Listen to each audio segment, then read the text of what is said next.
وقال عز وجل كما ورد في سورة الشورى وما أصابكم من مصيبة فبما كسبت أيديكم ويعفو عن كثير صدق الله العظيم. رب اشرح لي صدري ويسر لي أمري واحلل عقدة من لساني يفقهوا قولي. اللهم ربنا ألهمنا رشدنا وأعذنا من شرور أنفسنا. اللهم أرنا الحق حقا وارزقنا اتباعه وأرنا الباطل باطلا وارزقنا اجتنابه آمین یا رب العالمین. محترم رفقائے تنظیم اسلامی و رفیقات تنظیم اسلامی اور محترم احباب و حاضرین، سب سے پہلے میں تنظیم اسلامی کے سال پنجاب اجتماع میں آپ حضرات کو خوش آمدید کہتا ہوں. لاہور شہر سے فاصلے پر ہماری سب سے بڑی ظاہر بات ہے کہ یہاں پر نفری جو ہے شہر لاہور کے حلقے سے ہے، اور عام طور پر ہمارے سالانہ اجتماعات کے موقع پر چونکہ وہ اکثر و بیشتر لاہور میں ہوتے رہے ہیں تو شد رحال کی نوبت کم آتی رہی لاہور والوں کے لیے. یہ اس مرتبہ بہت اچھی بات ہے کہ ہم سب نکلے ہیں، باہر آئے ہیں. اب ظاہر بات ہے کہ یہاں تقریباً 50 گھنٹے جو آپ یہاں گزاریں گے، گھر والی سہولتیں تو نہیں ہوں گی، خواہ کتنا بھی اہتمام کر لیا گیا ہو، لیکن یہ کہ آپ یہ محسوس کریں کہ آپ اللہ کی راہ میں ہیں، اللہ کے دین کے لیے نکلے ہیں. کوئی دنیاوی غرض و غایت آپ کے پیش نظر نہیں ہے، نہ کوئی تجارت ہے، نہ کوئی تفریح ہے معاذ اللہ. تو اس حوالے سے اس اجتماع کے آداب اور حقوق کو بھی ملحوظ رکھیں، اور اگر کوئی تکلیف آئے تو اسے برداشت بھی پورے ہی خندہ پیشانی کے ساتھ کیجیے. میری آج کی گفتگو کا عنوان ہے ہمارے دکھوں کا واحد علاج اسلام. دیکھیے، انسانی زندگی میں دکھ اور سکھ ان کا چوری دامن کا ساتھ ہے. دکھ بھی ہے، سکھ بھی ہے. سردی کے ساتھ گرمی بھی ہے، گرمی کے ساتھ سختی بھی ہے. ان مع العسر یسرا ان مع العسر یسرا، یسر کے ساتھ عسر ہے، عسر کے ساتھ یسر ہے.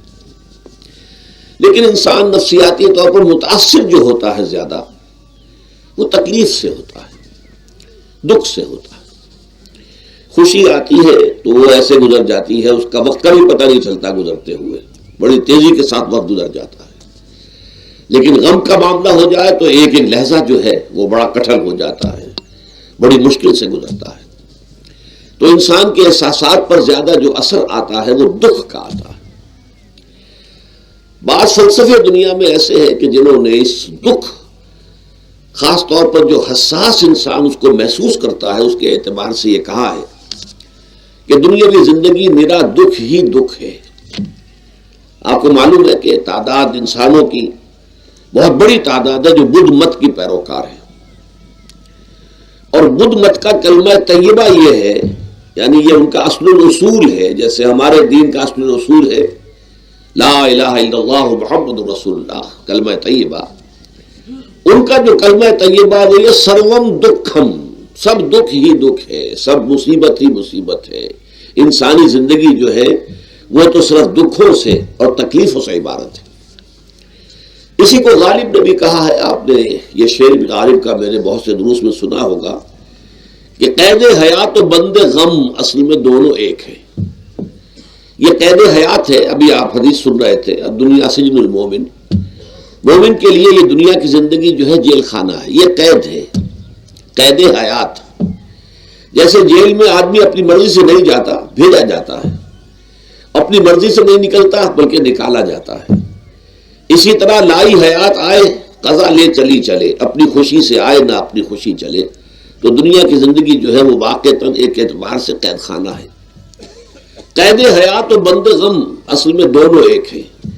جب تک یہ زندگی رہے گی غم بھی لگا رہے گا، تکلیفیں لگی رہیں گی، مصائب آتے رہیں گے، انسان کو دکھوں کا سامنا رہے گا، واسطہ رہے گا.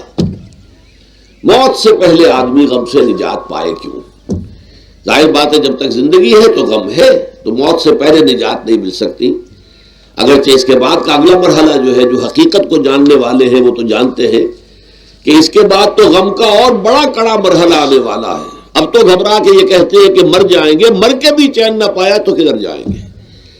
اگر اللہ ہمیں معاف فرمائے، اپنی رحمت اور مغفرت سے ہمیں ڈھانپ لے، جیسے کہ حضور نے فرمایا الا یتغمدنی ربی برحمتہ، حضور نے فرمایا کہ کوئی انسان بھی محض اپنے اعمال کی بنیاد پر جنت میں نہیں داخل ہو سکے گا جب تک کہ رحمت خداوندی دستگیری نہ کرے۔ کسی صحابی نے بڑی ہمت کی، بڑے جرأت کا معاملہ کیا، پوچھ لیا کیا حضور آپ بھی؟ ظاہر بات ہے آپ بھی انسان ہیں، آپ بھی بشر ہیں، قرآن مجید میں کہلوایا گیا ہے وَإِنَّمَا أَنَا بَشَرٌ مِثْلُكُمْ۔ تو اگر آپ کہتے ہیں کوئی انسان جنت میں داخل نہیں ہو سکے گا محض اپنے اعمال کی بنیاد پر جب تک کہ رحمت خداوندی دستگیری نہ کرے، تو کیا آپ بھی اس قاعدہ کلیہ میں شامل ہیں؟ آپ نے فرمایا ہاں میں بھی، الا یتغمدنی ربی برحمتہ، جب تک کہ میرا رب مجھے اپنی رحمت سے ڈھانپ نہیں لے گا میں بھی جنت میں داخل نہیں ہو سکوں گا۔ تو اس اعتبار سے اللہ تعالیٰ وہاں ہمیں بچا لے، لیکن جو وہاں نہیں بچایا گیا، اب ظاہر بات ہے کہ اس کے لیے جو مصیبت ہے وہ تو پھر دائمی ہے، ابدی ہے، دکھ ہی دکھ ہے۔ میں اس کی طرف زیادہ جانا نہیں چاہتا، اس وقت اصل میں میرا موضوع جو ہے وہ اس دنیا میں دکھوں کا علاج۔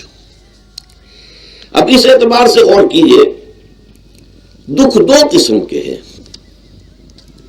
قرآن مجید پر جتنا میں نے غور کیا، دکھ ایک تو وہ ہے کہ جو ناگہانی طور پر آ جاتے ہیں، اس میں ہماری کسی غلطی کو دخل نہیں ہوتا۔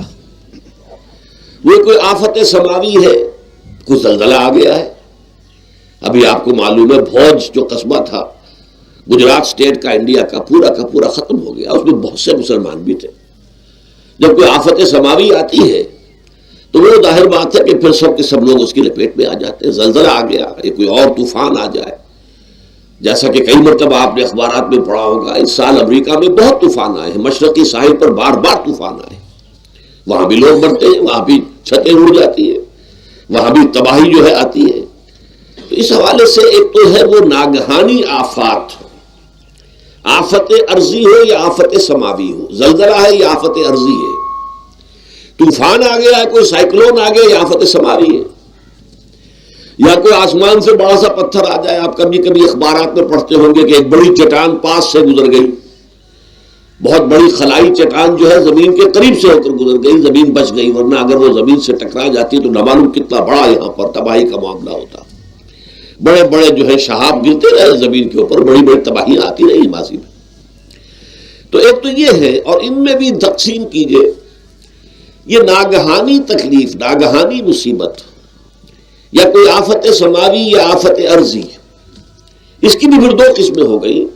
ایک وہ کہ جو افراد کو متاثر کرتی ہے انفرادی سطح پر، آدمی سڑک پر جا رہا تھا، پیچھے سے آ کر کسی گاڑی نے ٹکر ماری، گر گیا، ٹانگ ٹوٹ گئی۔ اب ظاہر بات ہے کہ اس میں اس کا کوئی قصور نہیں ہے، یہ اللہ تعالیٰ کی طرف سے بات آ گئی ہے۔ یا یہ کہ کوئی اگر اجتماعی سطح پر آیا، جیسا کہ زلزلہ ہے، یا جیسا کہ کوئی سائیکلون ہے، کوئی بڑا طوفان ہے، بہت بڑے فلڈز آ گئے ہیں۔ اس وقت بھی موزمبیق میں بہت بڑا فلڈ آیا ہوا ہے، ساؤتھ افریقہ میں، اور افریقہ میں پچھلے سال بھی بہت بڑا فلڈ آیا تھا، بڑی تباہی آئی تھی، آ رہا۔ تو یہ آفت سماوی، یہ ظاہر بات ہے کہ اجتماعی سطح پر آتی ہے، بڑی بڑی مقدار میں، تعداد میں لوگ متاثر ہوتے ہیں، لاکھوں لوگ بے گھر ہو جاتے ہیں، ہزاروں آدمی مارے جاتے ہیں۔ تو پہلی شکل جو ہے دکھ کی، جیسا کہ میں نے عرض کیا، وہ ناگہانی دکھ، کوئی آفت ارضی، کوئی آفت سماوی، خواہ وہ انفرادی ہو خواہ اجتماعی۔ اس کے ضمن میں کیا علاج ہے؟ ظاہر بات ہے کہ اس کا علاج یہ تو نہیں ہو سکتا کہ آپ اس کو ختم کر سکیں۔ انگریزی کا ایک محاورہ ہے، What cannot be cured must be endured۔ یہ چیز جو ہے جس کا علاج نہیں ہو سکتا وہ تو برداشت کرنی پڑے گی۔ بعض بیماریاں بھی ایسی ہیں، ڈائبٹیز ہو گئی ہے، شوگر کا مرض ہو گیا، ڈاکٹر آپ کو بتائے گا کہ بھائی اب یہ مرض جائے گا نہیں، اب آپ کو اس مرض کے ساتھ ہی اپنے آپ کو ایڈجسٹ کر کے اپنی غذا وغیرہ اس کے مطابق طے کر لیجیے، ورنہ یہ کہ یہ نہ سمجھیے کہ یہ مرض چلا جائے گا۔ تو what cannot be cured must be endured۔ لہذا ان آفت سماوی و ارضی، چاہے وہ انفرادی سطح پر متاثر کرتی ہو انسانوں کو اور چاہے اجتماعی سطح پر، اس کا تو علاج ایک ہی ہے۔ عربی میں بھی ایک محاورہ یہ ہے کہ کسی نے پوچھا تھا کہ بچھو کے کانٹے کا کیا علاج ہے؟ البکاء الی الصباح، رات کو اگر کاٹا ہے کسی بچھو نے تو روتے رہو صبح تک، یہ علاج ہے، اس کا اور کوئی علاج ہے ہی نہیں۔ تو جو چیز لا علاج ہے اسے برداشت کرنا۔ گویا کہ یہاں جو اصل شے ہوگی کہ دنیاوی آفات، عرضی و سماوی آفات، ناگہانی آفات، ناگہانی مصیبتیں، ان کے ضمن میں ہمیں ایسی شے کی ضرورت ہے جو ہمارے اندر برداشت پیدا کر دے، اس کو جھیلنا آسان بنا دے، ہم اس کی وجہ سے بجھ کر نہ رہ جائیں، ہماری ہمتیں جواب نہ دے جائیں، ہمارا ارادہ ختم نہ ہو جائے، ہمارا حوصلہ پست نہ ہو جائے، بلکہ برداشت ہو، جھیلنا ہو، تحمل ہو۔ ابھی بھٹر صاحب کہہ رہے تھے اللہ تعالیٰ ذرا سا متحمل ہے، میں نے کہا یہ بہت غلط بات کہہ رہے، اللہ بہت متحمل ہے۔ وہ ذرا سا تو یوں سمجھیے کہ ان کے کہنے کے انداز میں یہ بات آ گئی، ذرا سا رحیم بھی ہے، نہیں وہ بہت رحیم ہے، بہت متحمل ہے، بہت حلیم ہے۔ لیکن یہ کہ ہمیں یہ جو آفات سماویہ اور عرضیہ ہیں جو ہمارے اوپر آ جاتی ہیں اللہ کی طرف سے، ان کے ضمن میں ذہنی ایک ایٹیچیوڈ پیدا ہو جائے، سوچ کا ایک خاص رخ بن جائے، انسان کے احساسات ایک خاص طرز پر ڈھل جائیں، تو پھر ان کو برداشت کرنا آسان ہو جاتا ہے۔ اور وہ کیا ہے؟ وہ ہمارے ایمان کا لازمی تقاضا ہے۔ ایمان ہمیں یہ بتاتا ہے کہ کوئی مصیبت اس زمین میں آتی ہے نہ تمہاری جانوں پر آتی ہے بغیر اذن رب۔ جو کچھ آ رہا ہے اللہ تعالیٰ کے فیصلے سے آیا ہے، یہ کوئی اندھا بہرا مادہ نہیں ہے، یہ کوئی اندھا بھینسا نہیں ہے کہ اس نے آ کے آپ کو ٹکر مار دی ہے، نہیں، یہ تو سمیع و بصیر، علیم و خبیر اللہ اور حکیم اور قدیر اللہ کا فیصلہ ہے۔ لہذا یہ من جانب اللہ ہے، اس کو تم سمجھو کہ اللہ تعالیٰ کی طرف سے ہے۔ اور جب اللہ کی طرف سے ہے تو سورہ آل عمران میں فرمایا بیدہ الخیر، اس کے ہاتھ میں تو خیر ہی خیر ہے۔ یعنی بظاہر تمہیں محسوس ہوتا بھی ہو کہ یہ میرے لیے تکلیف دہ بات آ گئی ہے، تو اس کو یوں سمجھو کہ اس کا نتیجہ جو میرے حق میں نکلے گا وہ خیر ہوگا۔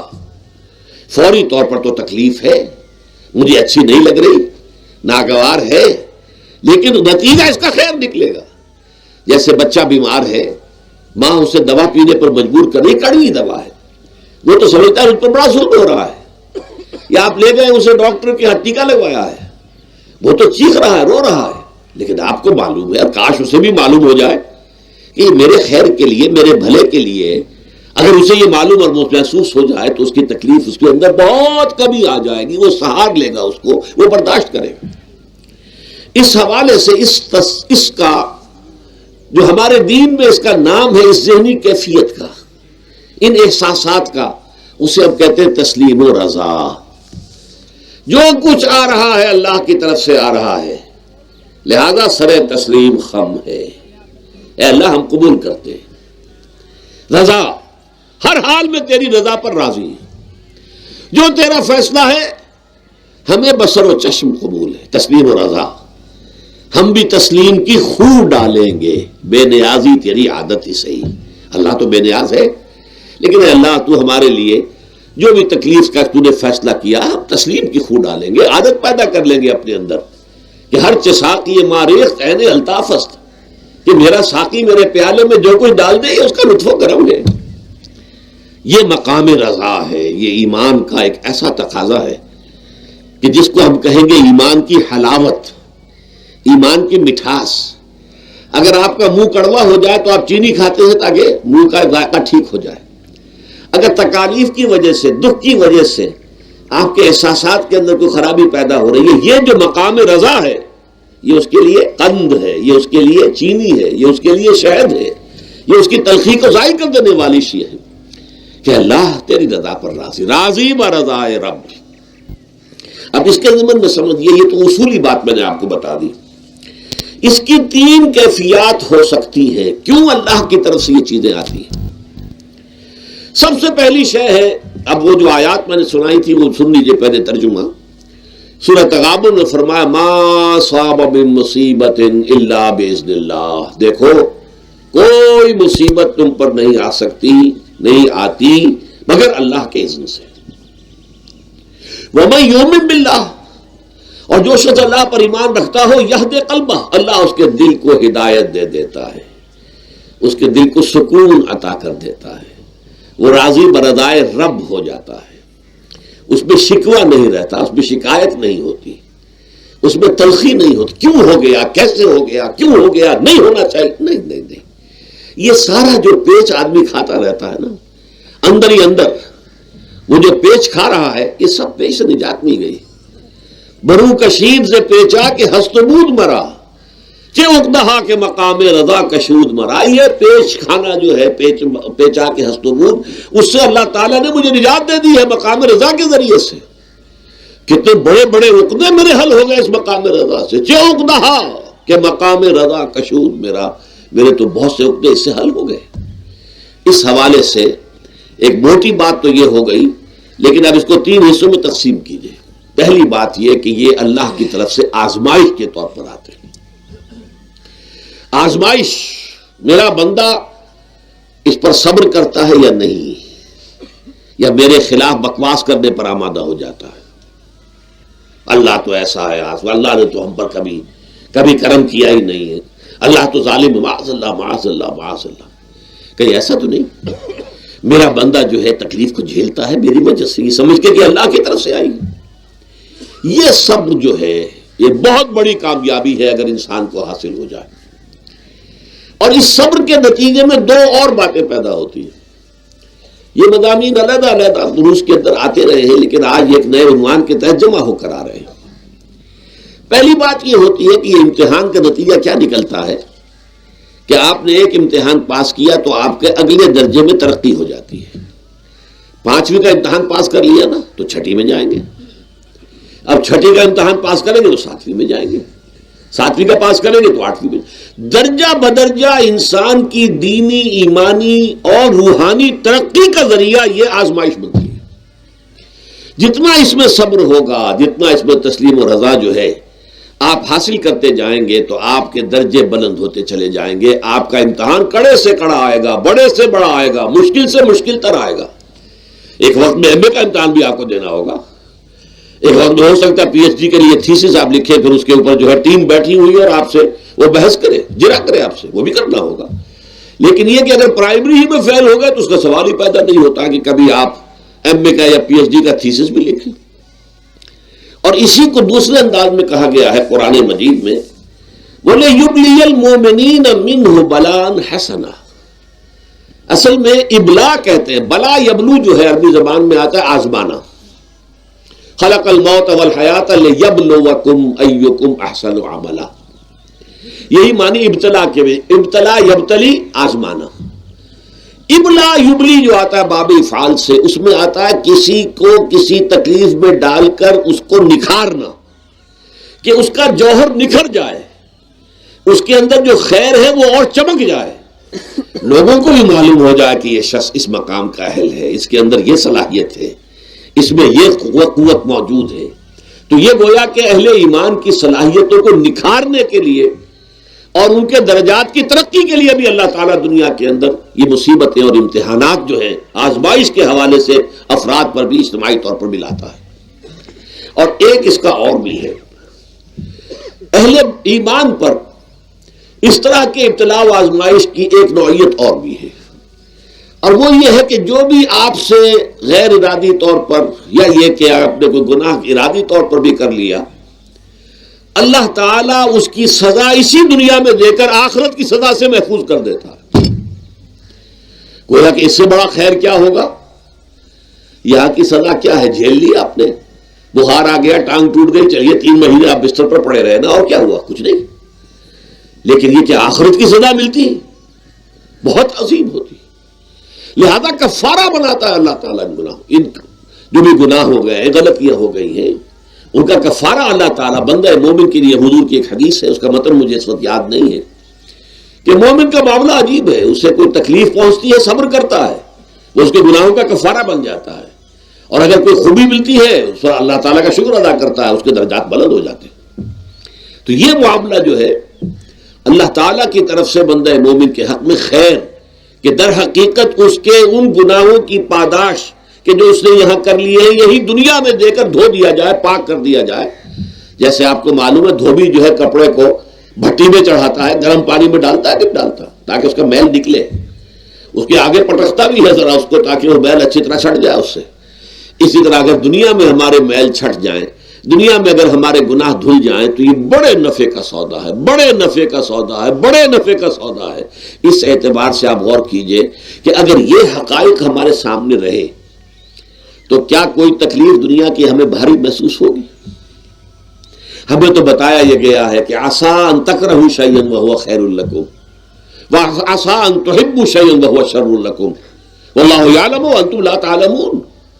ہو سکتا ہے کہ تم کسی چیز کو ناپسند کرو، دراصل کہ اسی میں تمہارے لیے خیر ہے، تمہیں نہیں پتا، اور ہو سکتا ہے تم کسی چیز کو پسند کرو، دراصل کہ اس میں تمہارا شر ہے لیکن تمہیں نہیں معلوم۔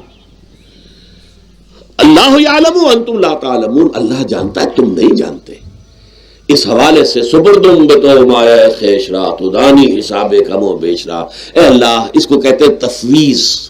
یہ سورہ تغابن کے درس میں یہ تمام مضامین تفصیل سے آتے ہیں کہ ایمان کے جو باطنی ثمرات ہیں اس میں سب سے پہلے مقام رضا ہے، پھر تفویض ہے، توکل ہے۔ آپ محنت کر رہے ہیں، محنت کر رہے ہیں، محنت کر رہے ہیں، نتیجہ نہیں نکلا۔ ایک نتیجہ یہ نکلے، ایک بچے نے بہت محنت کی، دن رات کام کیا، فیل ہو گیا امتحان میں، اب صدمے سے کمر ٹوٹ سکتی ہے اس کی، لیکن نہیں، ہو سکتا ہے کہ اللہ تعالیٰ نے اسی میں میرے لیے خیر رکھی ہے، اس لیے کہ ہماری محنت سے کچھ نہیں ہوگا، ہمارے مادی وسائل سے کچھ نہیں ہوگا، ہوگا اللہ کے اذن سے، اللہ کی مرضی سے، اللہ کی مشیت سے۔ یہ ہمارے لیے خاص طور پر اس اعتبار سے بہت اہم نقطہ ہے، ہم سب راہ حق کے مسافر ہیں، اپنے اپنے بس پڑتے محنت کر رہے ہیں، وقت بھی صرف کر رہے ہیں، مال بھی صرف کر رہے ہیں، محنت کر رہے ہیں، مشقت کر رہے ہیں، لیکن فرض کیجئے جیسا کہ ہے پھر واقع، فرض کیا کیجئے، وہ تو واقع سامنے کی بات ہے، نتائج نکلتے نظر نہیں آ رہے، قدم نہیں بڑھ رہے، ہماری طرف لوگوں کا رجوع عام نہیں ہے، ٹھیک ہے، اس پر قطعاً بدل ہونے کی بات نہیں ہے، یہ اللہ تعالیٰ کی مشیت میں ہوگا، جب وہ چاہے گا تب ہوگا۔ ہمارا کام یہ کہ اپنا فرض ادا کیے چلے جائیں بس، اور نتیجے سے بالکل ذہن کو اپنے منقطع کر لیں، ذہن کا کوئی تعلق آپ کے نتیجے کے ساتھ نہ رہے۔ یہ جب تک کیفیت ہماری نہیں ہوگی، ہم اس راہ پر استقامت اور مدام اس پر محنت اور جد و جہد کرنا جو ہے وہ ہمارے لیے ممکن نہیں رہے گا۔ اس کے لیے میں اگر آپ کے سامنے رکھوں معاملہ کہ حضور صلی اللہ علیہ وسلم کے جو پہلے 10 برس ہیں، جب سے آپ کو آغاز ہوا ہے وحی کا، اس کے بعد سے پہلے 10 برس دن رات کی محنت، شدید مشقت، یہاں تک کہ اللہ بھی روک رہا ہے، نبی آپ اپنے آپ کو ہلاک کر لیں گے، لعلک باخع نفسک الا یکونوا مؤمنین، کیا آپ اپنے آپ کو اس صدمے میں ہلاک کر لیں گے؟ یہ مان نہیں لا رہے، اس قدر صدمہ۔ لیکن اس کے ساتھ یہ ہے کہ یہ نہیں ہے کہ نتیجہ نہیں نکل رہا تو کام چھوڑ کے بیٹھ جائیں، نہیں، معاذ اللہ، معاذ اللہ، نتیجہ نہ نکلے تو حضرت نوح علیہ السلام کی عمر بھی اگر حضور کی ہوتی 950 برس بھی حضور دعوت دیتے، آپ کا کام تھا، آپ کا فرض تھا۔ حضرت نوح علیہ السلام بھی تو آخر اللہ کے ایک بندے تھے، اللہ کے رسول تھے، 950 برس تک دعوت دی ہے۔ فَلَبِثَ فِيهِمْ أَلْفَ سَنَةٍ إِلَّا 50 عَامًا، یہ تو ہم مانتے ہی نا، اگر قرآن کے اندر نص قطعی صریح الفاظ نہ ہوتے کہ 950 برس تک رہے، ورنہ یہ بات سمجھ سے بالا تر ہے۔ عام طور پر معلوم ہوتا ہے کہ اس دور میں ابھی عمریں زیادہ تھی لوگ۔ بہرحال جو میں نے عرض کیا تھا کہ دکھ جس سے انسان متاثر ہوتا ہے، اس کی ایک قسم وہ ہے کہ جو ہمارے ارادہ اور اختیار سے باہر، اللہ کی مشیت سے، اللہ کے اذن سے، اللہ کی مرضی سے آتا ہے، اس کے لیے ہمارا کام صرف برداشت ہے۔ جو شے بھی ہمیں برداشت کی صلاحیت عطا کر دے وہی اس کا علاج ہے۔ جیسے آپ کو معلوم ہے کہ بخار بہت تیز چڑھا ہوا ہے، اس کی دوا نہیں ہے اسپرین یا کوئی اور پیراسیٹامول، بخار کی شدت کو کم کر دے گا، وہ کوئی علاج نہیں ہے۔ علاج تو ہوگا اگر معلوم ہو کہ کون سی جراثیم ہے، کس کی وجہ سے ہے، اس کا صحیح اینٹی بایوٹک کون سا ہے، وہ علاج ہوگا۔ یہ علاج نہیں ہے، لیکن اس کی شدت کی کمی اور اس کے اندر جو احساس ہے جھیل جانے کا، وہ انسان کے لیے آسان ہو جاتا ہے۔ یہی مضمون آیا ہے سورہ حدید میں بھی، ما اصاب من مصیبت فی الارض ولا فی انفسکم، یہاں کھول دیا اس مضمون کو۔ میں نے عرض کیا تھا نا کہ یہ آفت سماوی بڑے پیمانے پر بھی ہو سکتی ہے، زمین میں یعنی زلزلہ آ گیا، فلڈ آ گیا، طوفان آ گیا، ولا فی انفسکم، خاص تمہاری جان میں، تمہیں بخار ہو گئی، تمہیں ٹی وی لگ گئی، تمہیں کوئی اور بیماری آ گئی، تمہیں کینسر ہو گیا، معاذ اللہ ثم معاذ اللہ، ہوتا ہے، آخر ہوتا ہے، دنیا میں انسانی زندگی کے ساتھ یہ ساری چیزیں لگی ہوئی ہیں۔ لیکن یہ چیزیں ما اصاب من مصیبت فی الارض ولا فی انفسکم، نہیں پڑتی تم پر کوئی پڑنے والی کوئی مصیبت، کوئی تکلیف، نہ پوری زمین میں بڑے پیمانے پر، نہ تمہاری جانوں میں انفرادی سطح پر، الا فی کتاب من قبل ان نبراہا، مگر یہ کہ وہ تو ایک کتاب میں، کتاب اللہ کے علم کی کتاب، ام الکتاب، اس میں پہلے سے درج موجود ہے۔ یہ الل ٹپ نہیں ہو گیا، یہ اچانک نہیں ہو گیا۔ آپ اچانک سمجھتے ہیں کہ صاحب میں تو جا رہا تھا، اچانک ٹرک نے آ کے مجھے دھکا مار دیا۔ اچانک کوئی شے یہاں نہیں ہوتی، اس کائنات میں پتا تک نہیں ہلتا جب تک کہ اس نے رب نہ ہو۔ اچانک کا کیا سوال؟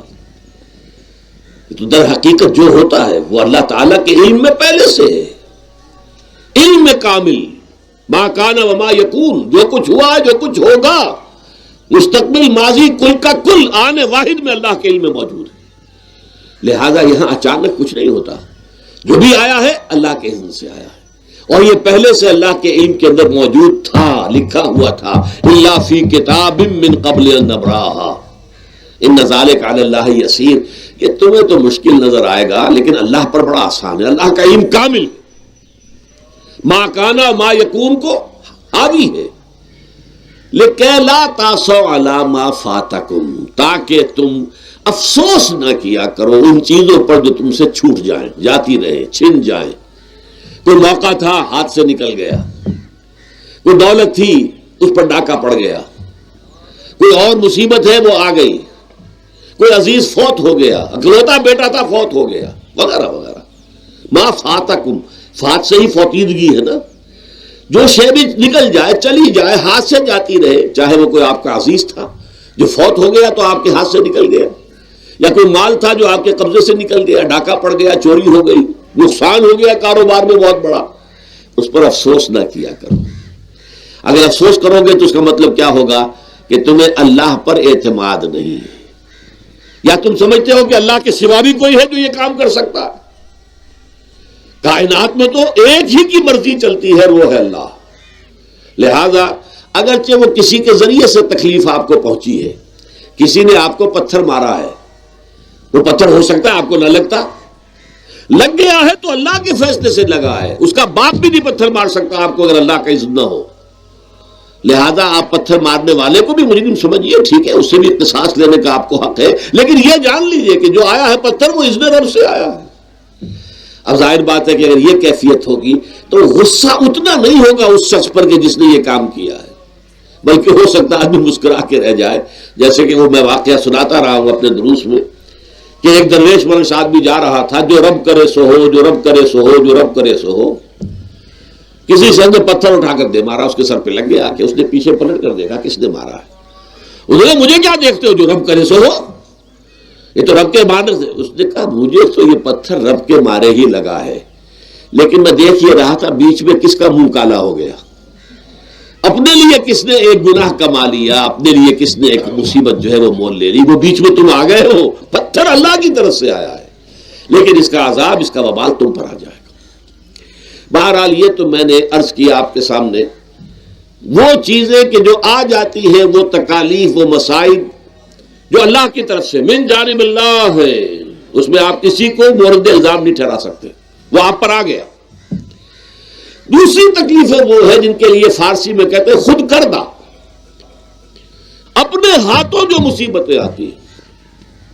اس کے لیے میں نے آپ کو سورہ شورى کی آیت سنائی ہے، ما اصابکم من مصیبت فبما کسبت ایدیکم ویعفو عن کثیر۔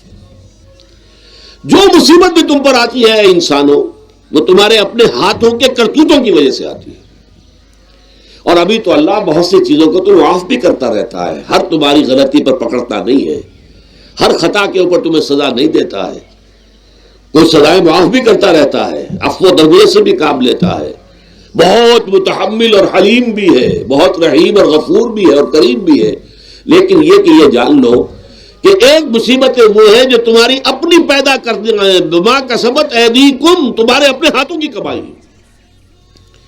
یہ کون سی خود کردہ، یہ در حقیقت ہے اجتماعی نظام جو انسان بناتا ہے۔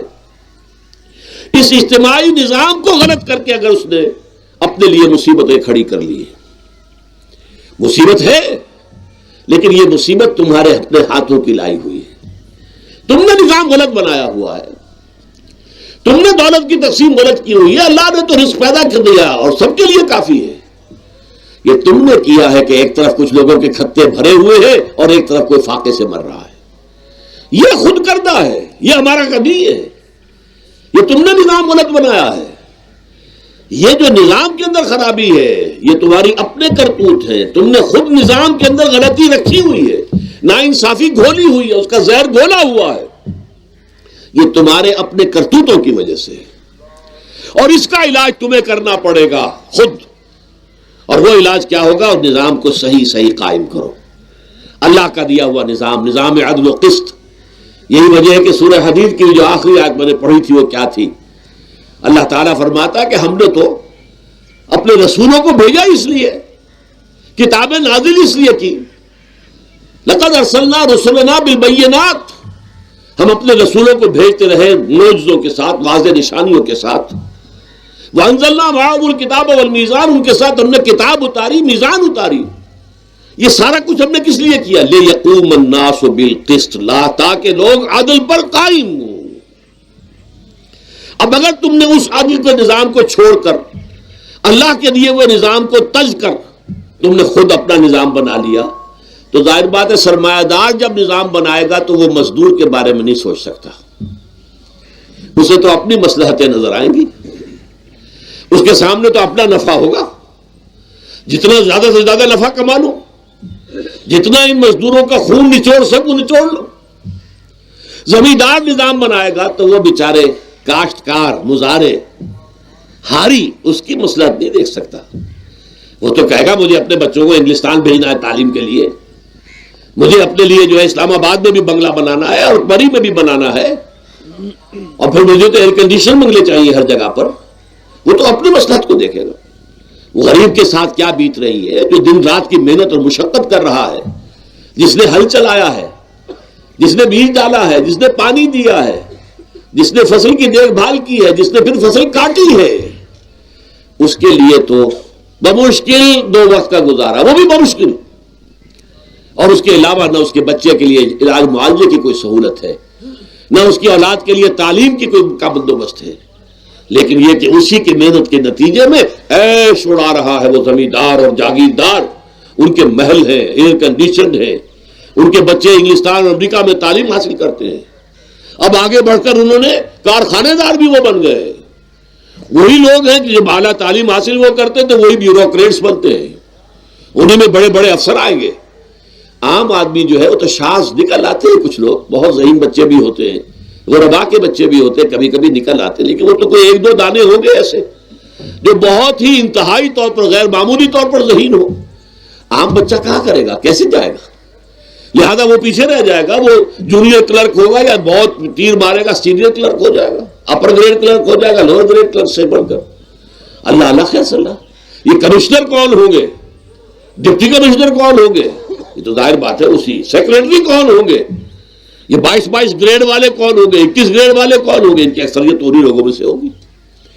اس حوالے سے یہ جو غلطی، یہ جو دکھ ہے، یہ دکھ تمہارا اپنا پیدا کرتا ہے، اور خود کردہ رہا علاج نہیں، اس کا علاج اور کچھ نہیں ہے جب تک کہ تم خود اپنے طرز عمل کو نہیں بدلو گے۔ اب یہ جو دکھ ہے میں اس میں سے چند کو آپ کے سامنے گنوانا چاہتا ہوں۔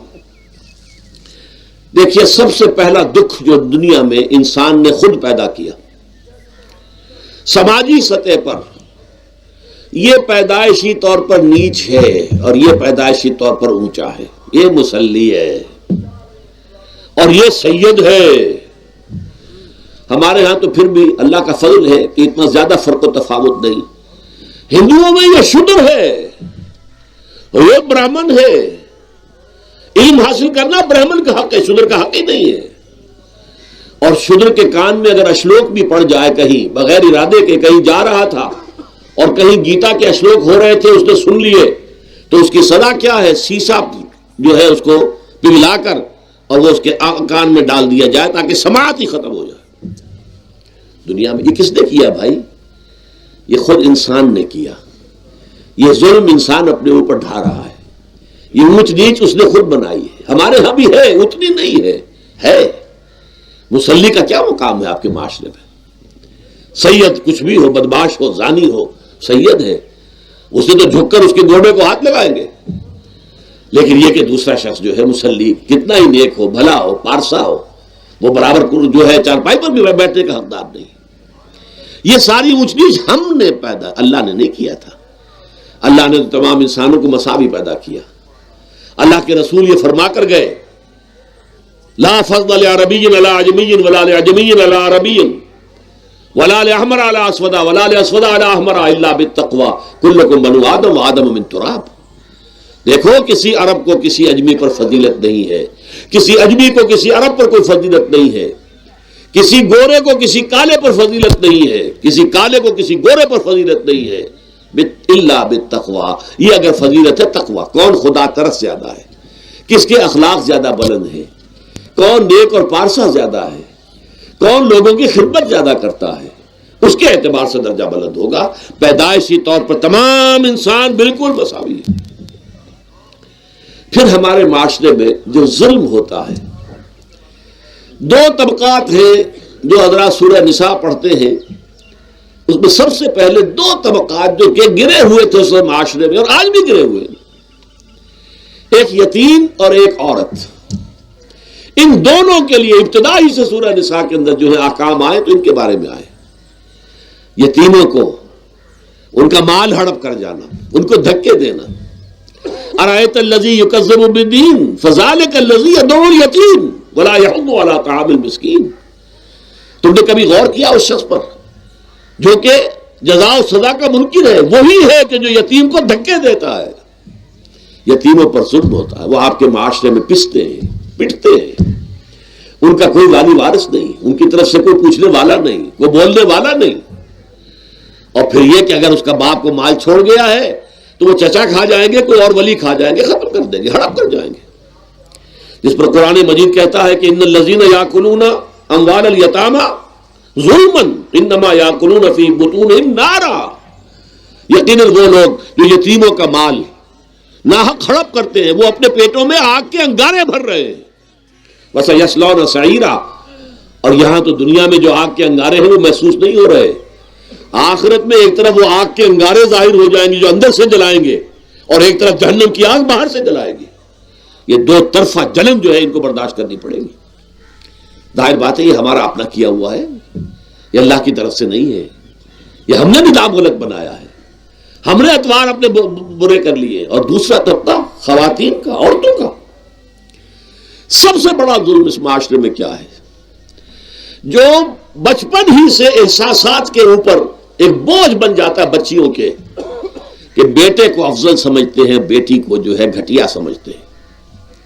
اس قدر ناانصافی، اس قدر ناانصافی. اسی باپ کے نطفے سے بیٹا بھی ہے اور بیٹی بھی ہے. اسی ماں کے رحم میں بیٹے نے بھی پرورش پائی ہے، بیٹی نے بھی پرورش. بعضکم من بعض، قرآن کہتا ہے تم سب ایک دوسرے میں سے ہو. کوئی فضل نہیں، کوئی گھٹیا نہیں. اللہ تعالیٰ نے، اللہ کے نبی نے کسی بیٹے کی پرورش پر کوئی اجر و ثواب نہیں بتایا. ہاں 2 یا 3 بیٹیوں کو پال پوس کر، تہذیب سکھا کر، پھر ان کی شادی کر کے ان کے گھروں میں پہنچا دیا. جنت کی ضمانت اللہ تعالیٰ دے رہا ہے. اور سب سے بڑی بات یہ کہ سب سے زیادہ محبوب انسان حبیب اللہ محمد ہے صلی اللہ علیہ وسلم. اور محمد کو اللہ نے بیٹے نہیں دیے، دیے بھی تو لے لیے. بیٹیاں دی، 4 بیٹیاں دی. اور کتنی محبت کرتے تھے محمد صلی اللہ علیہ وسلم کی بیٹیوں سے، خاص طور پر حضرت فاطمہ سے. وہ تو آپ سیرت میں پڑھیے کتنی محبت، کس قدر محبت. سب سے چھوٹی تھی شاید اس لیے. بہرحال پہلی بات تو یہ کہ بچپن ہی سے وہ دعویٰ پڑھنا شروع ہو جاتا ہے بچیوں کے ذہنوں پر کہ ہم کو گھٹیاں ہیں، ہمارے بھائی بڑیاں ہیں، ہمارے والدین جو ہیں ان سے زیادہ محبت کرتے ہیں، ہم سے نہیں کرتے. پھر شادی میں اکثر و بیشتر لڑکیوں کی مرضی کا کوئی خیال نہیں کیا جاتا. یہ ظلم ہے جو ہم کر رہے ہیں. لڑکی کی مرضی کے بغیر، اس کے اذن کے بغیر، اس کی اجازت کے بغیر کوئی شادی نہیں ہو سکتی. زبردستی میں بھیڑ بکریاں نہیں ہے کہ جس کے ہاتھ چاہا آپ نے بیچ دیا. معاذ اللہ ثم معاذ اللہ ثم معاذ اللہ. یہ ضرور ہے کنواری بیٹی ہے تو سلسلہ آپ نے پوچھا اور وہ خاموش رہی، بس یہ بھی کافی ہے. البتہ یہ کہ اگر کوئی سیبہ ہے جس سے پہلے نکاح ہو گیا تھا، بیوہ ہو گئی، یا پہلے شادی تھی ایک خلا لے لی، طلاق لے لی یا طلاق ہو گئی، اس کو تو کہنا پڑے گا کہ ہاں مجھے کوئی اعتراض نہیں ہے اگر میری فلاں شخص سے شادی کر دی جائے، اس کے بغیر نکاح ہو نہیں سکتا. پھر ان سب کے اوپر سب سے بڑا ظلم، یہ تو اللہ تعالیٰ آپ کو توفیق دے تو دوسرا رکوع سورہ نساء کا پڑھیں. کتنی تاکید کے ساتھ احکام آئے ہیں وراثت کے. وراثت مما قل منہ او کثر، چاہے زیادہ مال کسی نے چھوڑا ہو چاہے تھوڑا سا چھوڑا ہو، لیکن وراثت کے احکام جو ہیں ان کو نافذ کرنا ہوگا. نصیبا مفروضا، یہ اللہ کی طرف سے حصے ہیں جو مقرر کر دیے گئے ہیں. لیکن ہمارے معاشرے میں کون ہے جو بیٹیوں کو دینے کو تیار ہو اور بہنوں کو دینے کو تیار ہو؟ مجھے تو حیرت ہوئی تھی، مالا کنڈ میں آپ کو معلوم ہوگا ایک دفعہ بڑی تحریک چلی تھی شریعت کے نفاذ کی. مولوی صوفی محمد صاحب بڑے نیک آدمی ہیں، بہت، اس میں کوئی شک نہیں. 80,000 کا مجمع لے کر، جلوس لے کر وہ چل پڑے تھے اسلام آباد کی طرف. جیسے ابھی اکرم آوان صاحب نے دھمکی دی تھی کہ 3 لاکھ میرے پاس ہیں، لیکن وہ 3 لاکھ میں سے وہ تو ان کے ہاں جمع جو ہوئے مشکل 5 سے 6 ہزار آدمی جمع ہوا تھا کوئی. لیکن یہ تو 80,000 کو مالا کنڈ سے لے کر اور دریائے اٹک تک تو پہنچ گیا تھا. اللہ کا بندہ، 80,000 کا قافلہ وہاں روکا گیا. لیکن ان سے بھی جب میں نے جا کر بات کی کہ مولانا شریعت آپ نافذ کروانا چاہتے ہیں، لیکن کیا آپ بچیوں کو بھی وراثت کا حق دینے کو تیار ہیں؟ کہ نہیں، یہ تو رواج کا معاملہ ہے. میں نے کہا لا حول ولا قوت الا باللہ. اگر یہ رواج کا معاملہ ہے تو باقی چیزیں بھی رواج کی ہے. پھر شریعت بدل چکی ہے، اب شریعت کا رواج نہیں رہا، ساری شریعت چھوڑ دیجیے آپ. لیکن ان کی نیکی کی بات ہے یہ کہ پہلے توجہ کبھی ان کی ادھر نہیں ہوئی، لیکن میری یہ بات جو ہے ان کو لگ گئی ان کے دل کو. اگلی مرتبہ جب ان سے ملنے گیا تو انہوں نے کہا کہ اب میں نے بیعت لینی شروع کی ہے لوگوں سے کہ وہ اپنی بیٹیوں کو بھی حق دیں گے، وراثت کے اندر تقسیم کر کے دیں گے حصہ. لیکن یہ کہ اس وقت تک انہوں نے کہا تھا ابھی کل 28 آدمیوں نے بیعت کی ہے. وہ 80,000 سے بیعت یہ لینی آسان کام نہیں ہے. 80,000 کو جوش دلا کر شریعت کے نام پر لا کر ٹکرا دینا یہ آسان کام ہے، لیکن 80,000 سے یہ بیعت لینا کہ پورے شریعت پر عمل کریں گے یہ بہت مشکل ہے. یہی تو وجہ ہے ہمارا قافلہ اگر سست گام ہے تو کیوں ہے؟ ہم یہ کہتے ہیں کہ پہلے میدان میں آنے سے پہلے اپنی ذات پر، اپنے گھر میں دین نافذ کرو، پھر باہر نکلو. اپنی معاش اور اپنی معاشرت پر اسلامی شریعت نافذ کرو، پھر باہر آ کر اسلام کا نعرہ لگانے کا تمہیں حق پہنچتا ہے، ورنہ نہیں. اگر تمہاری اپنی ذات پر دین نافذ نہیں، چہرے پر 12 بجے ہوئے ہو، اللہ تعالیٰ کے نبی کی سنت کا کہیں آثار دور دور تک نظر نہ آ رہے ہو، روزانہ پھاوڑا چلا رہا ہو آدمی نبی کی سنت کے اوپر شیو کر رہا ہو، اور پھر وہ کہے میں اسلام چاہتا ہوں. بھائی اللہ کے بندے، پہلے ذرا یہ کمی پوری کر لے. اور اگر تیرے کاروبار میں کوئی حرام شے ہے، تیری معاش میں کوئی حرام شے ہے، کوئی سودی معاملہ کیا ہو، ختم کر اس کو. اللہ کے بندے، بینک کی سروس کر رہا ہے، چھوڑ اس کو. اگر یہ کام کر لو، بے پردگی اختیار کی ہوئی ہے. اللہ نے تو پردہ سکھایا ہے، اللہ کے نبی نے پردہ سکھایا ہے، شریعت اسلامی نے پردہ رکھا ہے. مردوں اور عورتوں کا اختلاط پسند نہیں ہے. اس پر عمل کرو، پھر آنا میدان میں، پھر دوسروں کی غلطی جو ہے بتانا اس کو کہ یہ تم غلط کر رہے ہو، مشرف تم یہ کر رہے ہو، غلط کر رہے ہو، فلاں تم یہ کر رہے ہو، غلط کر رہے ہو، نواز شریف تم یہ کر رہے ہو، غلط کر رہے ہو. لیکن یہ ہے کہ اس سے پہلے اپنے اوپر، اس لیے میں نے آپ کو بتا دیا وہ واقعہ کہ انہوں نے بتایا، بعد میں اور بھی آ گئے ہوں گے انشاءاللہ، مجھے امید ہے. لیکن جب میں ملا تھا تو انہوں نے کہا تھا ابھی صرف 28 آدمیوں نے بیعت کی. بہرحال عورتوں کا ایک حق ہے جو حضور نے بیان فرمایا اور قرآن مجید نے بیان کیا، عاشروہن بالمعروف. عورت کا اکرام ہو، بیٹی کی حیثیت سے بھی، بہن کی حیثیت سے بھی، بیوی کی حیثیت سے بھی، اور ماں کی حیثیت سے تو سمجھو کہ جنت جو ہے وہ ماں کے قدموں تلے ہے۔ الجنت تحت اقدام الامہات، فرمان ہے محمد رسول اللہ صلی اللہ علیہ وسلم کا۔ لہذا اکرام، عورت کا اکرام، عورت کی عزت، بیٹی کی حیثیت سے بھی، بہن کی حیثیت سے بھی، بیوی کی حیثیت سے بھی، اور ماں کی حیثیت سے بھی۔ عاشروہن بالمعروف، اپنی بیویوں کے ساتھ رہو بھلے طریقے پر، نیک طریقے پر، اچھے طریقے پر۔ حضور نے یہاں تک فرمایا خیارکم خیارکم لأہلیکم وانا خیرکم لأہلی۔ دیکھو مسلمانوں، اے میرے صحابیوں، تم میں سے بہتر لوگ وہ ہیں جو اپنے گھر والوں کے حق میں بہتر ہیں، نرمی کرتے ہیں۔ عورت کے بارے میں یہ بھی فرمایا، ایک مرتبہ سواری تیز دوڑا رہے تھے جو بھی اونٹ کو لے کے جانے والے تھے، جبکہ ہودج میں کچھ خواتین سوار تھیں۔ حضور نے فرمایا دیکھو نا، یہ نگینے ہیں جو سوار ہیں، ان کو زیادہ دھکے نہ لگواؤ تیز اونٹ چلا کر، ان کے ساتھ نرمی ہو، ان کے ساتھ نیکی کی جائے، ان کے احساسات کا خیال رکھا جائے، ان کے ساتھ زیادتی نہ ہو۔ مار پیٹ کا کیا سوال، معاذ اللہ ثم معاذ اللہ۔ ان کے ساتھ جو ہے عاشروہن بالمعروف، بھلے طریقے پر گزارا کرو۔ یہاں تک فرمایا ہو سکتا ہے کہ کسی وجہ سے تمہاری بیوی جو ہے تمہاری نگاہوں سے گر جائے، اب آپ کے دل میں اتنی محبت نہیں رہی، لیکن اللہ فرماتا ہے دیکھو ہو سکتا ہے کہ اس میں کوئی پہلو ایسا ہو، تلاش کرو، کوئی پہلو ایسا ہو بہتری کا کہ جس کی وجہ سے تلاش کر کے اس کو اپنی نگاہوں میں مرکوز کر لو، تاکہ اس کے تمہارے دل میں اس کے لیے محبت دوبارہ اثر نہ ہو، اس پہلو کی وجہ سے جو تمہاری نگاہ سے اوجھل تھا۔ وہ اچھائی اس میں ہے، سیرت کی اچھائی ہے، صورت بہت اچھی نہیں ہے، اللہ نے سیرت اچھی دے دی ہے، جو کچھ دیا، جو اچھائی ہے، جو بھلائی ہے، اس کو تلاش کرو اور نگاہ کو وہاں پر جماؤ تاکہ تم ان کے ساتھ اچھا سلوک کر سکو۔ اس سے آگے آئیے، معاشی میدان ہے سب سے زیادہ سخت اور سب سے زیادہ کٹھن اور سب سے زیادہ ظالمانہ نظام۔ اس میں سب سے بڑا ظلم جو ہمارے پاکستان میں ہے وہ یہ زمینداری، غیر حاضر زمینداری، اور یہ جاگیرداری۔ محنت کرے کسان مزدور ہاری، عیش کرے جاگیردار زمیندار، یہ اس سے بڑا ظلم اور کوئی نہیں ہو سکتا۔ اور چونکہ ہماری معیشت بنیادی طور پر زرعی معیشت ہے، ہمارا تو زیادہ تر جو آبادی کا طبقہ ہے وہ کاشتکار ہے، لہذا سب سے بڑا ظلم جو ہو رہا ہے وہ در حقیقت یہ زمینداری، غیر حاضر زمینداری اور جاگیرداری۔ اب اس میں سمجھ لیجئے اس بات کو اچھی طرح، کتنا بڑا ظلم ہے۔ ایک شخص خود شہر میں رہ رہا، لاہور میں، ساری سہولتیں اسے حاصل ہیں، کتنی سہولت ہوتی ہے، ٹوٹی کھولی اور پانی آ رہا۔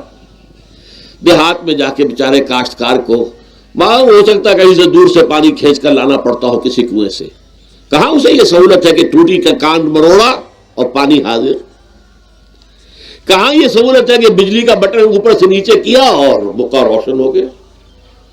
یہ ساری سہولتیں بھی لے رہا ہے اور وہ تنخواہ بھی لے رہا ہے کوئی، یا کوئی کاروبار بھی کر رہا ہے، اور ایک زمین اس کے پاس ہے، فلاں ضلع میں میرا رقبہ ہے، اس رقبے پر جو کاشت کر رہا ہے آ کر اس کی کمائی میں سے، اس کی فصل میں سے آدھا بٹا کر لے جاتا ہے۔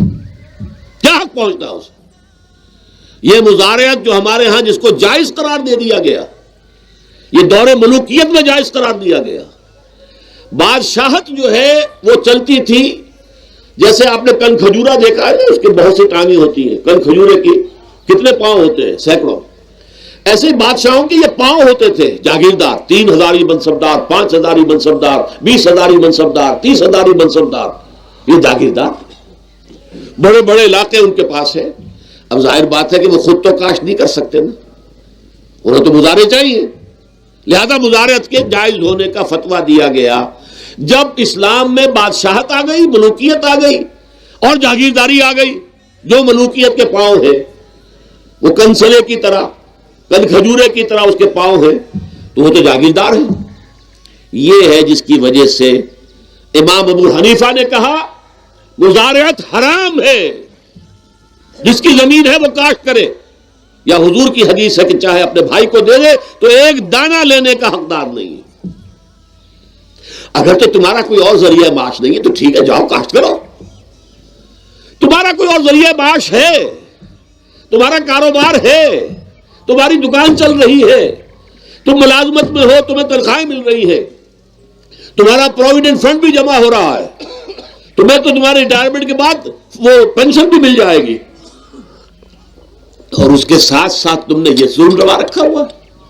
زمین اگر ہے یا تو جاؤ کاشت کرو، ورنہ یہ کہ اس زمین کو دے دو اپنے کسی بھائی کو، ملکیت تمہاری رہے گی، کاشت وہ کرے گا تو جو فصل ہوگی اس کی برداشت بھی وہی کرے گا، وہی لے کر جائے گا۔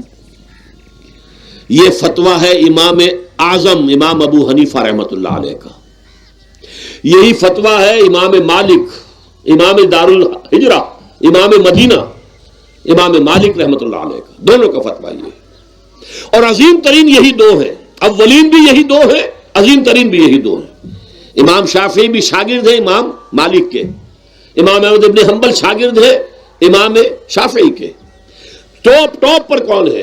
امام ابو حنیفہ، ان کے شاگردوں میں قاضی ابو یوسف اور امام محمد امام ظفر، ادھر امام مالک، ان کے شاگردوں میں پھر امام شافعی، پھر ان کے شاگرد امام احمد ابن حنبل۔ ٹاپ پر دونوں یہ کہہ رہے ہیں کہ حرام، مزارعت حرام، جس کی زمین ہے خود کاشت کرے۔ یہاں یہ ہے کہ خود کاشت نہیں کر سکتا تو اپنے بھائی کو دے دے، بس ٹھیک ہے، اس میں سے کوئی حصہ لینے کا وہ حقدار نہیں ہے۔ جو محنت کرے، جو خون پسینہ اپنا لگائے، وہی اس سے ساری جو ہے آمد بھی اس کو حاصل ہونی چاہیے۔ یہ مجھے حال ہی میں، یہ آپ کے علم میں ہونا چاہیے، یہ فتویٰ دیا ہے قاضی ابو یوسف اور امام محمد نے، مزارعت حلال ہے، جائز ہے۔ شرطیں لگائی انہوں نے کہ بیج بھی زمیندار دے، کوئی جانور وغیرہ ہے تو وہ بھی زمیندار کا ہو، اگر کوئی ٹریکٹر ہے تو اس کی بھی پیمنٹ جو ہے زمیندار کرے، یہ ہے شرطیں۔ یعنی اس کا کوشش کی ہے کہ اس جاگیرداری کا ڈنک جو ہے کم ہو جائے، اس مزارعت کے اندر جو مضرت ہے وہ کم ہو جائے، لیکن یہ کہ اصلاً اسے جائز قرار دے دیا۔ ہمارے ہاں کون شرطوں کو کون دیکھتا ہے، آداب کو کون دیکھتا ہے، قواعد و ضوابط کو کون، ہنیئن وریا، جیسے کہ ماں کا دودھ پیتے ہیں ایسے ہی یہ مزارعت کی جو آمدنی ہے اس کو کھا رہے ہیں۔ حرام ہے، حرام ہے، حرام ہے۔ حال ہی میں ابھی ملاقات ہوئی میری مولانا زاہد الراشدی صاحب، آپ کے بہت قریب گجرانوالے میں، جو اس کی سب سے بڑی مسجد ہے، اس کے خطیب ہیں۔ انہوں نے بتایا ملا علی قاری نے بھی یہ لکھا، جو بہت بعد کے حنفی جو ہے وہ فقیہ ہے، کہ دلائل تو وہی ہیں جو امام ابو حنیفہ نے دیے ہیں، دلائل تو ان کے ساتھ ہے، لیکن مصلحت ہے جو جس کے تحت یہ فتویٰ دیا گیا۔ یہاں تک کہ مولانا شبیر احمد عثمانی کے ساتھ دست راست سمجھ لیجئے ظفر احمد عثمانی رحمۃ اللہ علیہما، انہوں نے بھی یہ لکھا ہے کہ دلائل تو امام صاحبی کی رائے کے حق میں جاتے ہیں، لیکن یہ کہ ہمارے ہاں تقلید کا ایسا ایک قلادہ گردنوں میں ڈال لیا گیا ہے، کیونکہ ہمارے بزرگوں نے فتویٰ دے دیا، قاضی ابو یوسف نے اور قاضی اور امام محمد نے، لہذا فتویٰ تو اسی پر چلے گا۔ میں نے ان سے بات کی ان کا ڈٹ کر، میں نے کہا میدان میں آئیے نا، کام کیجیے، جب تک یہ مزارعت ختم نہیں ہوتی ہے، جب تک جاگیرداری اور زمینداری ختم نہیں ہوتی ہے، اس ملک میں کوئی سیاست صحیح آ ہی نہیں سکتی۔ یہ سیاست تو وڈیروں کا، جاگیرداروں کا، بڑے بڑے زمینداروں کا کھیل ہے۔ یہ آپ نے پتہ نہیں نام سنا ہے کہ نہیں، میوزیکل چیئرز گیم، یہ ہوتا ہے ان کا کھیلنے والوں کا، بہت زیادہ دولت والے جو ہے ان کا کھیل ہے۔ ان کو کام تو کوئی کرنا نہیں ہوتا، جاگیردار ہے، اسے کوئی کام کرنا ہے، وہ بیٹھ کر ایک کلب بنا رکھی ہے، یہ پارلیمنٹ کیا کلب ہے، وہاں بیٹھ کے وہ اپنا وقت گزاری کرتے ہیں۔ یہ پوائنٹ آف آرڈر آ گیا ہے، اور یہ جو ہے ہماری حقوق جو ہے پریولیج موشن آ گئی ہے، وہ کرتے نہیں گفتگو بیٹھ کر۔ تو یہ جان لیجئے کہ یہ ظلم کس نے کیا ہے؟ یہ خود کردہ ہے، یہ ہم نے اس نظام کو برداشت کیا ہوا ہے۔ جب تک ہم نہیں اٹھیں گے یہ نظام ختم نہیں ہوگا۔ خود کردہ کا علاج خود ہی کرنا ہوگا۔ یہ غلط نظام جو چلا آ رہا ہے، جب تک کہ اس کو ہم بدلیں گے نہیں، اس کو ختم نہیں کریں گے، اس وقت تک یہ ظلم کیسے ختم ہوگا؟ اس سے آگے آئیے، ایک ہے کارخانے دار۔ کارخانے دار کو اور مزدور کو آپ نے چھوڑ دیا کہ باہم طے کریں۔ کارخانے دار کہتا ہے میں تو صاحب آپ کو 15 روپے دوں گا، کام کرنا ہے تو کریں، نہیں کرتے تو نہ کریں۔ آپ نے زیادہ سے زیادہ یہ کیا کہ نہیں، یہ ویج بہت کم ہے، آپ نے ایک یونین بنا لی، کچھ ہڑتال کر دی۔ اچھا ہڑتال کر دی، 10 دن کی ہڑتال کے بعد غریب مزدور کا تو بچہ ہو سکتا ہے بھوکا مرنے لگے، کارخانے دار کی صحت پہ کوئی اثر پڑے گا؟ اس میں لاکھوں ہیں، کروڑوں ہیں، اس کی صحت پر کوئی اثر نہیں پڑتا. لہذا یہ ظلم ہے. اس ظلم کا علاج کیا ہے؟ اگر یہ ضمانت ریاست کی طرف سے ہو، حکومت کی طرف سے، کہ اگر تمہیں تمہاری مناسب مزدوری نہیں ملتی مت کرو کام، لیکن تمہارے بچے کو بھوکا ہم نہیں مرنے دیں گے، تمہیں سبسسٹنس الاؤنس دیں گے، ان امپلائمنٹ الاؤنس دیں گے، ہم زکوٰۃ کا نظام قائم کریں گے جس کے تحت کہ انڈر رائٹ کر دیں گے، طے کر دیں گے، لکھ دیں گے کہ ہر شہری کی بنیادی ضروریات کی کفالت ریاست کے ذمے ہے. اب اگر ایسا ہے تو ایک آدمی پاؤں جما کر بات کرے گا نا کارخانے دار کے ساتھ. ایک امپلائی جو ہے امپلائر سے بات کرے گا پاؤں جما کر، جناب آپ مجھے تنخواہ کم دے رہے ہیں میں کام نہیں کروں گا. لیکن اب کیا ہے؟ جناب آپ مجھے تنخواہ کم دے رہے ہیں میں کام نہیں کروں گا. مالک کہتا ہے جاؤ دفعہ ہو جاؤ. پھر وہ کیا کہتا ہے؟ اچھا جی میں اسی تنخواہ پہ کام کروں. اس کا تو کوئی فائدہ، سیکھ جائے کہاں وہ؟ مارکیٹ میں تو سرمایہ داروں کا گٹھ جوڑ ہے، انہوں نے کارٹلز بنا رکھے ہیں. وہ تو ظاہر بات ہے کہ وہ ویج نہیں بڑھائیں گے، الا یہ کہ مزدور کی پوزیشن ایسی ہو کہ وہ بھی ڈٹ کر کھڑا ہو جائے. اور وہ ڈٹ کر کھڑا کب ہوگا؟ جب اس کو ضمانت ملی ہوئی ہو ریاست کی طرف سے، حکومت کی طرف سے، کہ اگر تمہارے پاس جاب نہیں ہوگا، کام نہیں ہوگا، تمہارے پاس کوئی مزدوری نہیں ہوگی تو تمہیں اتنا وظیفہ تو ہر مہینے ملتا رہے گا جس سے تم اور تمہارے اہل و عیال جو ہے وہ کم سے کم زندہ رہ سکو. پھر کھڑے ہو کر بات کر سکتا ہے مزدور. پھر صحیح جو ہے ان کے درمیان معاہدہ ہوگا تو وہ منصفانہ ہوگا، عادلانہ ہوگا. جب تک یہ نہیں ہے، اور یہ نظام کیسے ہوگا جب تک کہ زکوٰۃ کا نظام قائم نہ کیا جائے. اب زکوٰۃ کا بھی ایک نظام تو وہ تھا جو بدنام کرنے کے لیے زکوٰۃ کو ضیاء الحق صاحب نے نافذ کیا، وہ تو بدنامی ہے. وہ تو سود کا کمیشن ہے کہ سود میں آپ کو اگر 6% ملتا تھا تو 2.5% انہوں نے کاٹ لیا، 3.5% آپ کو دے دیے. تو سود میں سے حصہ لے لیا ہے نا. سود کو حرام کرے اور زکوٰۃ پورے مال پر، سارے تجارتی اموال پر مال زکوٰۃ لے. آپ کی دکان میں جناب 10 لاکھ کا مال پڑا ہوا ہے، 2.5% کے حساب سے دے دیجئے، کتنا من اکاؤنٹ آپ کر لیجئے گا.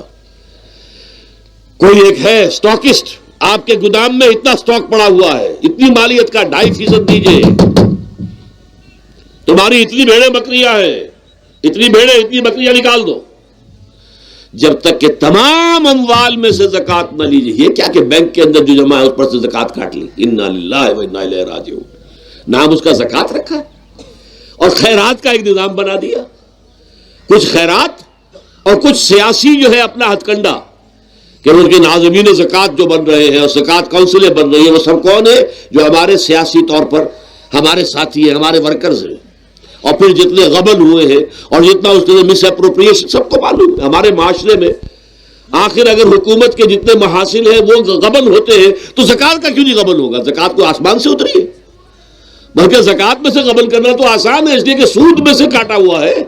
اس میں تو انسان جو ہے وہ برا بھی محسوس نہیں کرے گا کہ یہ تو سود ہے، لعنت ہے، اگر اس کو میں نے کچھ ہضم کر لیا تو کیا ہو گیا.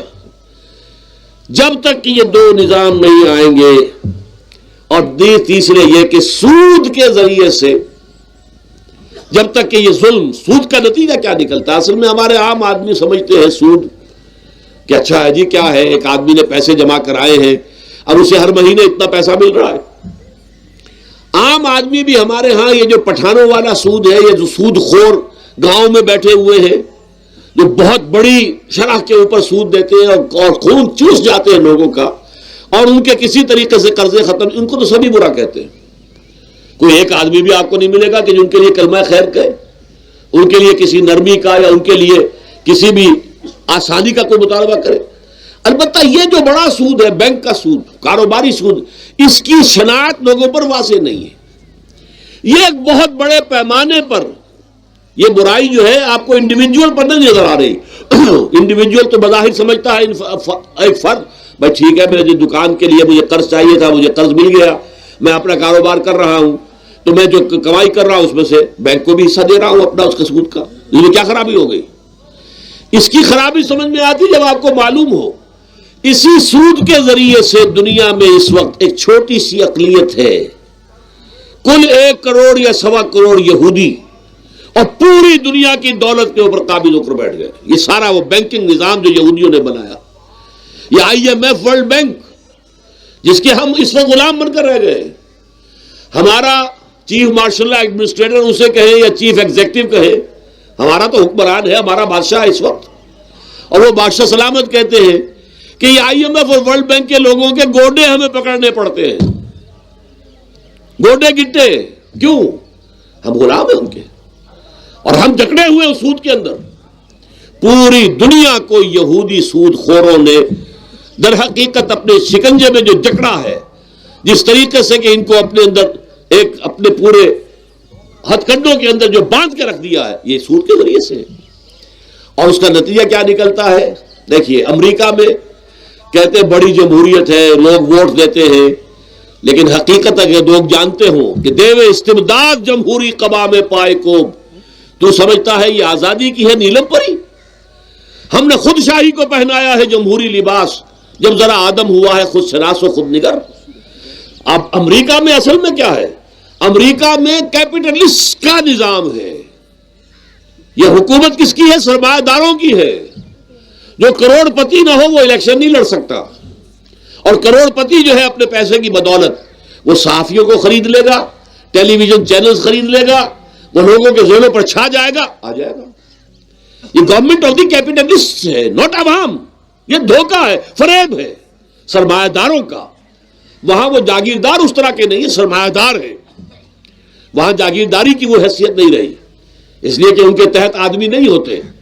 وہ تو اگر بڑے بڑے رینچ ہیں، بڑے بڑے اگر فارم ہیں، تو وہاں بھی آپ کو معلوم ہے کہ چونکہ مشینوں کے ذریعے سے بوائی بھی ہو رہی ہے اور ہل بھی چل رہا ہے مشینوں سے، بوائی بھی مشینوں سے، کٹائی بھی مشینوں سے، تو زیادہ انسان کی ضرورت ہی نہیں رہی.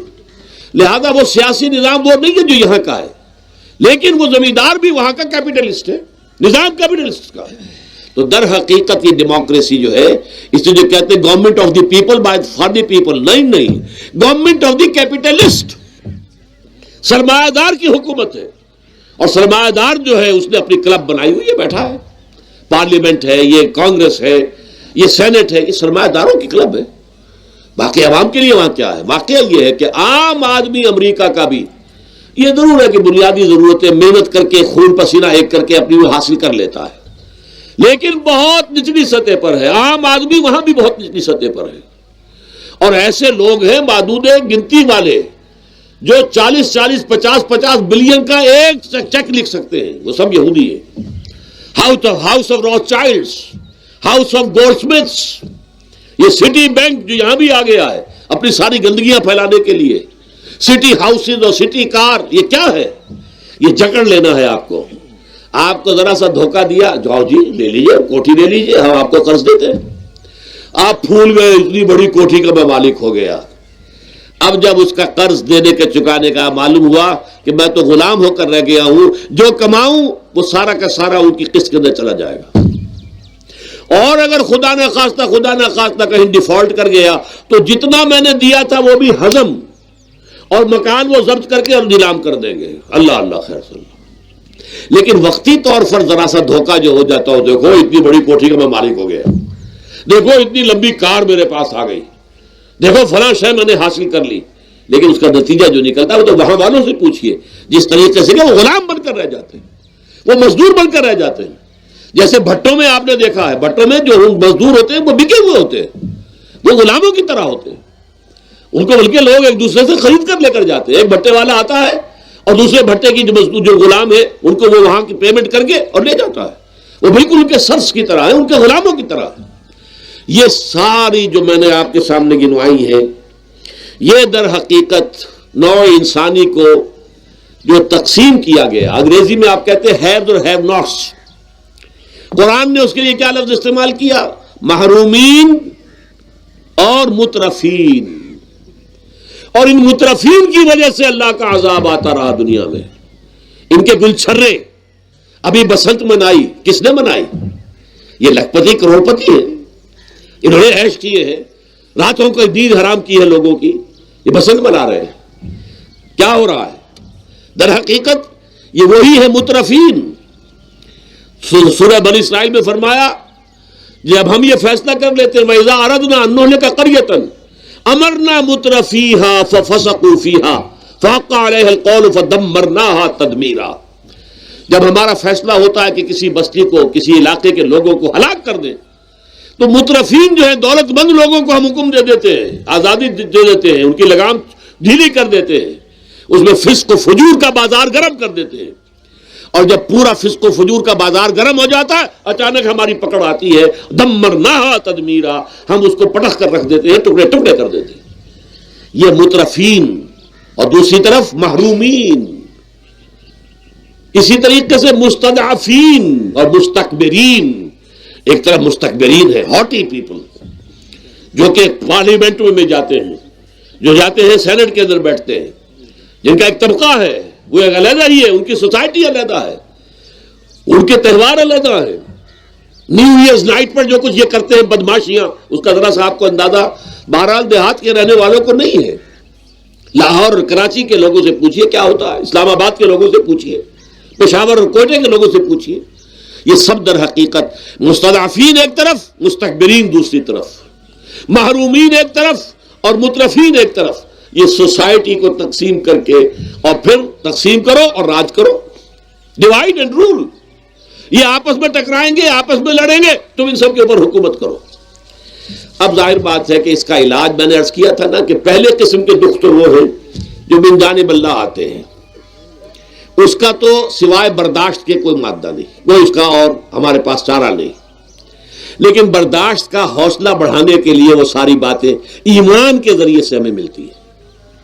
لیکن یہ جو خود کردہ ہے، اپنے غلط نظام کی وجہ سے جو دکھ ہم نے پھیلا رکھا ہے، جو محرومی پھیلا رکھی ہے، جو بھوک پھیلا رکھی ہے، جو لوگوں پر ظلم کا جو ہے بازار گرم ہو رہا ہے، چاہے وہ سماجی سطح پر ہے، گھروں میں ہے، چاہے بازاروں میں ہے، چاہے مارکیٹوں میں ہے، چاہے کھیتوں میں ہے، چاہے کارخانوں میں ہے، یہ سب ہمارے غلط نظام کا نتیجہ ہے، یہ اللہ کی طرف سے نہیں ہے۔ وما اصابکم من مصیبت فبما کسبت ایدیکم، یہ تمہارے اپنے ہاتھوں کی کمائی ہے، تمہارے اپنے ہاتھوں کے کرتوت ہیں، تم نے غلط نظام کو قبول کیا ہوا ہے۔ اب اس کا علاج کیا ہوگا؟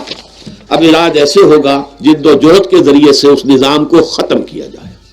اس لیے کہ یہ تو میں نے آپ کے سامنے بیماری کا بیان کر دیا ہے، علاج کیا ہے انشاءاللہ اس کے بارے میں گفتگو جو ہے وہ پرسوں ہوگی 11 بجے دن۔ اقول قولی ھذا واستغفر اللہ لی ولکم ولسائر المسلمین والمسلمات۔